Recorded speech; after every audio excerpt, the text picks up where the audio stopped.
Le conte du temps. Voici conter l'histoire du légendaire Plume Noire. Plume Noire était cordonnier, et comme tout cordonnier, il vivait dans son atelier de cordonnier, à l'intérieur de sa maison de cordonnier qui se trouvait seule en aval d'une montagne tout aussi isolée, un pic de calcaire érigé dans le désert. Et c'est plus précisément au pied de son lit qu'il ne cessait de répéter la même rengaine.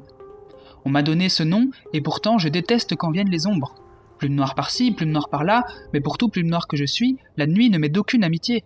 Car pour qui voit le jour se lever, c'est le temps qui le fuit. Et ainsi, le confort d'un bon lit n'est qu'une promesse de mortalité.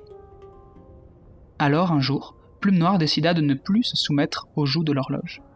Pour mener son plan à bien, il conçut les plus sublimes sabots, des souliers non pas de trotte, mais de galop. De sable était l'étoffe, le fil de roseau, plume d'hirondelle en apostrophe, les semelles furent tressées d'eau. 7 jours durant, dans son atelier de cordonnier, dans sa maison de cordonnier, en aval de la montagne, 7 jours durant, il fabriqua ses précieuses. Et quand il eut terminé, il déclara « Je n'ai pas terminé !» Et les 7 jours suivants, dans son atelier de cordonnier, dans sa maison de cordonnier, il attendit. Ces 7 jours durant, dans sa maison en aval, il attendit le Crifal.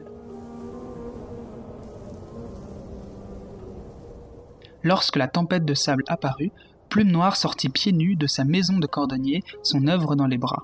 Et pieds nus, il marcha vers l'amont et la montagne, serrant le sort de ses pieds entre ses mains. Le Crifal est un vent du désert qui ratisse les étendues et détruit tout ce qui se dresse sur son passage. Sa caresse est de pure violence, et l'on ne connaît personne qui ne s'en soit sorti, du moins pas en une seule pièce. Mais Plume Noire fit fi du souffle, vif dans la tourbe, serpent sans pantoufles, dans le vent, dans ses courbes, se jouant du courant, jouant avec le vent. En 3 passes, puis 2 sauts, un demi-tour et une fente, ainsi qu'une moquerie bien placée, sa danse, à la fois rapide et lente, était devenue une percée. Il était devenu mouvement d'un mouvement, rafale d'un Crifal. La tempête soufflait, enragée, mais notre cordonnier était déjà arrivé, dans l'œil livide et fatigué du cyclone, l'œil du ciel, transpercé par le pic rocheux, où les fulgures des vents viennent s'échouer. Le sable autour fulminait, mais Plume Noire ne voulait pas humilier à outrance le roi du désert. Aussi salua-t-il son adversaire. Puis il déposa son trésor à terre et prononça la formule.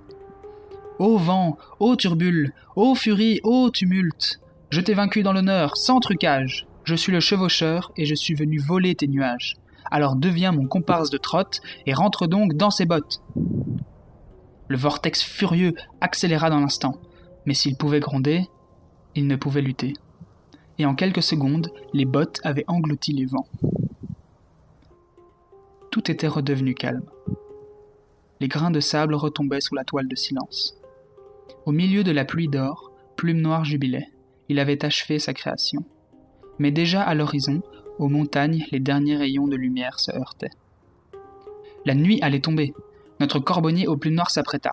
Il chaussa ses souliers tornades, et on raconte qu'à son premier pas, la déferlante transforma du désert sa façade, si bien que les noms des dunes en furent changés.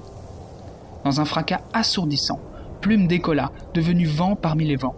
Il survola les montagnes et plongea dans le couchant. Il n'a depuis pas quitté son soleil d'une semelle. Préférant dormir dans les nuages, la nuit ne lui tombera plus jamais dessus.